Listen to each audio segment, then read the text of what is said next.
Bonjour à tous et à toutes, c'est Jean-Marc Zéro. Et aujourd'hui pour ce quatrième épisode de la Pokéstraflexion, qui est du Pokémon, de la stratégie et de la réflexion, j'ai envie de vous parler d'un petit sujet qui me trottait dans la tête.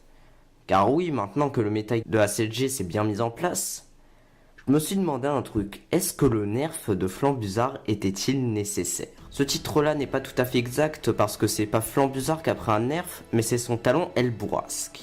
Bon, pour ceux qui habitent dans une grotte russe, en 6ème génération, le talent Helbourasque permettait à toutes les attaques vol de l'utilisateur d'avoir une priorité de plus 1.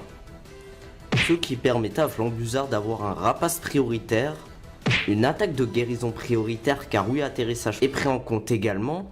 Bah, ça en faisait un Pokémon totalement monstrueux en 6ème génération et qui était l'un des plus utilisés en combat Wi-Fi.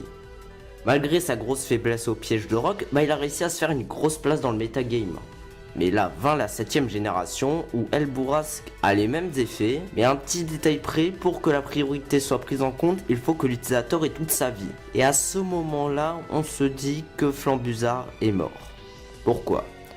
Parce que à moins d'envoyer Flambuzarr au front, c'est impossible de le garder avec toute sa vie. Soit avec les dégâts résiduels, la tempête de sable, la grêle, les pièges de roc. Et même pour prendre une attaque, ça reste très difficile. Donc au final, son talent ne sert plus à rien. Mais au final, est-ce que ce nerf aura tellement changé grand chose au metagame? Dans cette vidéo, je vais vous prouver que la mort de Flambuzarr dans le metagame était déjà prédestinée par Nintendo. Et que le fait d'avoir nerfé Helbourasque n'aura servi à rien. Tout d'abord, parlons de Lugarok. Lugarok est un Pokémon de type roche.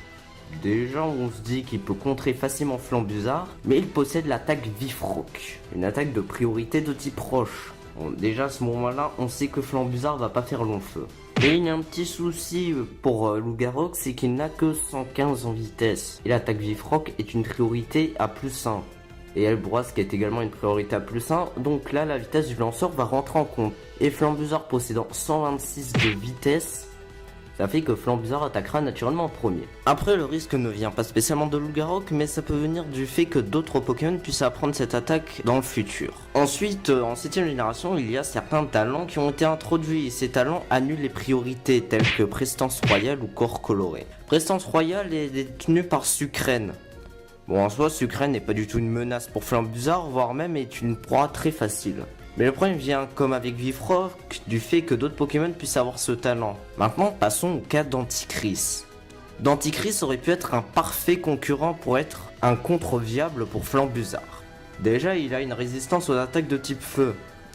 Et avec son talent corps coloré, il a une immunité à ses attaques de type vol. Ce qui fait qu'il peut venir sur des attaques de Flambuzarr dans le plus grand des calmes. Et je trouve ça assez dommage parce que D'Anticris aurait pu être un peu plus joué dans le metagame.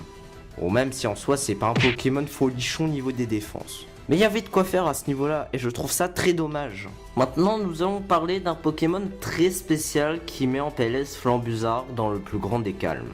C'est un Pokémon assez joué en overuse en ce moment et surtout dans les teams offensifs, c'est Tokopion. En soi Tokopion n'est pas tellement une menace pour Flambuzarr sur le papier. Mais il a le talent Créapsy, ce qui invoque le terrain psychique. Et si vous habitez dans une grotte russe, le terrain psychique annule toutes les attaques de priorité. Et forcément, le terrain psychique annule la priorité de Helbourasque, donc annule toutes les attaques vol de ce Flambuzarr.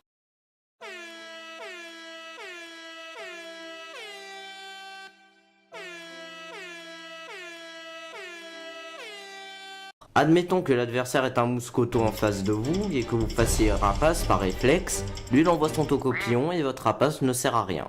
Donc Flambuzarr se serait fait difficilement une place dans le metagame de l'overuse. Et encore, je n'ai pas parlé de Megadiancie. Car oui, pour l'instant le metagame se porte plutôt bien sans Megadiancie, mais quand il va arriver, il va totalement chambouler le metagame, de par ses hautes défenses et ses autres attaques. Alors, en plus, sans compter le fait que Orage Adamantine a eu un buff. Car avant, Orage Adamantine avait une chance d'augmenter la défense à plus 1, mais maintenant elle augmente la défense à plus 2. Ce qui enterre Flambuzarr encore plus profond qu'il ne l'est déjà. Pour moi, le nerf de Helbourasque est totalement injustifié car il était destiné à être au fin fond des bâtières. Après, il se serait peut-être fait une place en underuse, mais ça aurait été très compliqué. Et ça aurait peut-être permis à D'Anticris de se faire une place dans le metagame. Donc sur ce, je vous dis au revoir.